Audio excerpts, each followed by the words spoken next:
آنکھوں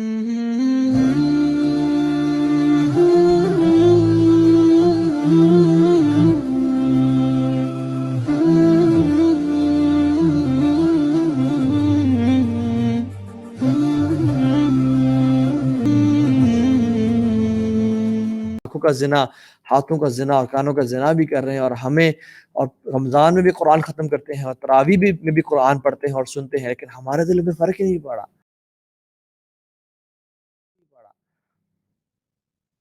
یہ جو دل ہے نا، یہ دل ہمارے خراب ہو چکے ہیں واللہ۔ ان دل کی کتھارسس کی ضرورت ہے، بالکل ٹیوننگ کی ضرورت ہے کہ ہم ان دل کو واپس پہ ریویمپ کریں اور ان کو دیکھیں کہ ہمارے دل کہاں پہنچ چکے ہیں۔ قرآن یہ پہاڑوں پہ بھی نازل ہو جاتا تو پہاڑ ریزہ ریزہ ہو جاتے، ہمارے دل کیا پہاڑوں سے بھی سخت ہے؟ پتھروں سے اور پہاڑوں سے بھی سخت، او اشد قسوہ، کہ ہمارے دل پتھروں سے بھی سخت ہے۔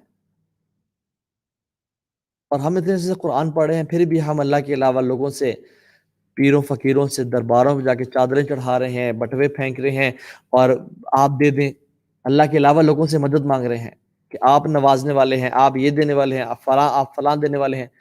لا الہ الا اللہ، صرف اللہ ہی شفا دے سکتا ہے، صرف اللہ ہی اولاد دے سکتا ہے، صرف اللہ ہی رزق دے سکتا ہے، اللہ کے علاوہ کوئی مدد کے لائق نہیں ہے۔ یہ ان لوگوں کو بھی، کفار مکہ کو بھی، قریش مکہ کو بھی سمجھ آ گئی بات، لیکن ہم جو کہ صدیوں سے مسلمان ہیں، ہمارا آباء و اجداد مسلمان، ہمیں باتیں سمجھ نہیں آئی۔ اور تو جب یہ نیوز ملی تو خباب بن ارت کمرے سے باہر آ گیا اور عمر بن خطاب کو کہا کہ عمر، اگر آپ اسلام قبول کرنا چاہتے ہیں تو اللہ کے نبی صلی اللہ علیہ وسلم کے پاس چلے جائیں۔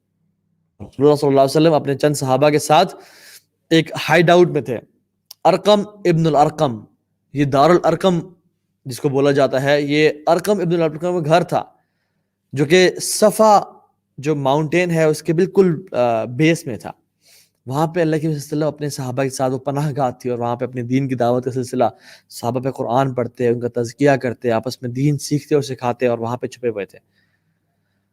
تو عمر بن خطاب رضی اللہ تعالی عنہ وہ وہاں سے نکلے اور جا کے دروازہ نوک کیا، اور لوگ حیران، صحابہ حیران کہ اس گھر کا دروازہ بھی کیسے نوک ہو رہا ہے اتنے آکورڈ اور ٹائم پہ، کون آیا ہوگا؟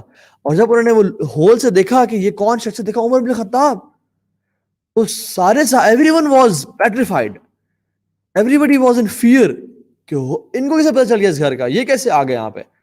اور آخر عمر کا ایک روب اور ہیبت تو ہے، تو اللہ کے بھی بس، یا رسول اللہ عمر۔ تو حمزہ بن عبد المطلب جو کہ بڑے دلیر انسان تھے، وہ اٹھے، انہوں نے کہا یا رسول اللہ صلی اللہ علیہ وسلم let him in, I'll look him, I'll see him what he has to say۔ اگر وہ کسی اچھی انٹینشن کے ساتھ آیا تو he is welcomed، لیکن اگر وہ کسی ایول انٹینشن کے ساتھ آیا ہے تو he will not be welcomed، and ہم اس کا مقابلہ کریں گے۔ اور عمر بن خطاب رضی اللہ تعالی عنہ جب داخل ہوئے تو اللہ کے نبی صلی اللہ علیہ وسلم آئے اور ان کی گریبان سے پکڑا اور قریب کیا اور کہا عمر، کیا اب وہ ٹائم آ نہیں گیا کہ تم یہ پہچان لو کہ اللہ کے علاوہ کوئی عبادت کے لائق نہیں ہے اور میں اللہ کا رسول ہوں؟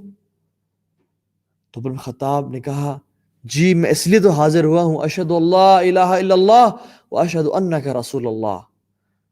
And to their surprise and shock کہ عمر نے اسلام قبول کر لیا، عمر جو کہ اسلام سے اتنی نفرت کرتے تھے۔ Everybody was baffled, everybody was shocked, and everybody said اللہ اکبر اللہ اکبر اللہ اکبر، اور دار الارقم سے تکبیرات کی آواز گونجنے شروع ہو گئے، اللہ اکبر۔ and this was the moment everybody lost their mind۔ وہ بھول چکے کہ ہم ہائیڈ آؤٹ میں ہیں اور لوگوں کو نہیں معلوم، بس they were saying اللہ اکبر۔ اتنی بڑی نیوز کہ عمر بن خطاب اسلام قبول کر لیا۔ اب یہ عمر کا تو دین ہے نا، عمر's اسلام was honor, his migration was victory, and his خلافہ was a blessing۔ عمر بن خطاب رضی اللہ تعالیٰ عنہ نے اللہ کی بسم فرمایا یا رسول اللہ صلی اللہ علیہ وسلم، کچھ ہی مومنٹس گزرے ہیں اسلام میں، اور فرمایا یا رسول اللہ صلی اللہ علیہ وسلم aren't we on the truth، کیا ہم حق پہ نہیں ہیں، کیا ہم صحیح راستے پہ نہیں ہیں؟ اور وہ جو کفار ہیں they are on the falsehood، کیا وہ غلط، کیا وہ گمراہی کے راستے پہ نہیں ہیں؟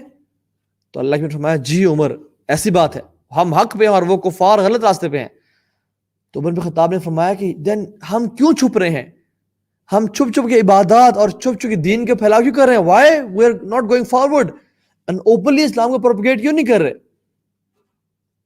اور سب صحابہ کو اس ٹائم ہمت آئی اور انہوں نے کہا یس ہم اسلام آج کے بعد اوپنلی پبلکسائز کیا کریں گے اور دین کی دعوت دیا کریں گے. اینڈ عبداللہ بن مسعود فرماتے ہیں کہ اس دن کے بعد اسلام was not private any more. اللہ کے نبی کی وفات تک اور آج تک اسلام اس کے بعد آج تک پرائیویٹ نہیں ہوا. اللہ اکبر. اینڈ اسی وجہ سے عمر بن خطاب کو یہ لقب ملا الفاروق الذی یفرق بین الحق والباطل.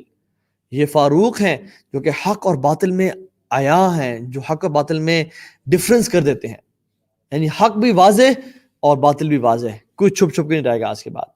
And Islam was that day, Islam was made public because of the entrance of Umar Khattab into Islam. This is the man, Umar bin Khattab. جب کسی کچھ ارادہ کر لیا, جب ٹھان لیا, جب دل مطمئن ہو گیا, تو پھر ایسے چلے کہ لہریں بھی آئیں اور طوفان بھی آئے اور پہاڑوں سے بھی ٹکرائے, لیکن وہ تو ریزہ ریزہ ہو گئے, لیکن ان کا ول پاور, ان کا ڈیمینر اور کریکٹر کبھی ریزہ ریزہ نہ ہو پایا. تمام صحابہ نے, حتیٰ کہ رسول اللہ صلی اللہ علیہ وسلم نے چھپ کے مائگریشن کی, چھپ کے ہجرت کی, لیکن عمر بن خطاب رضی اللہ عنہ مکہ میں تھے, کعبہ کا طواف کیا اور مختلف سرداروں کے گروہ بیٹھے ہوئے تھے, اور سب کو بولا کہ اگر کوئی شخص چاہتا ہے, if anyone wants his mother to miss him, his wife to become a widow and his children to be orphans, come and meet me in the valley. مجھے اس پہاڑ کے پیچھے کے ملے, میں مدینہ ہجرت کر کے جا رہا ہوں. یا اللہ, non apologetic behaviour at all. وہ بھی مسلمان تھے, ہم ہی مسلمان ہیں, مگر ہم دین کو اون ہی نہیں کرتے, ہم دین پہ چلنا نہیں چاہتے. ہمیں تو شرم آتی ہے کہ اگر ہم داڑھی رکھ لیں, ہمیں شرم آتی ہے کہ اگر ہم حجاب یا نقاب یا ہماری بہنیں اپنے آپ کو ماڈسٹ بنائیں اور حضرت عائشہ کی سنت پہ چلنے والی بنائیں. ہم مردوں کو شرم آتی ہے کہ ہم عمر خطاب یا رسول اللہ صلی اللہ علیہ وسلم جیسے لگیں. واللہ why is this so? Own your deen, love your deen. Because تم حق پہ ہو, وہ باطل پہ ہیں.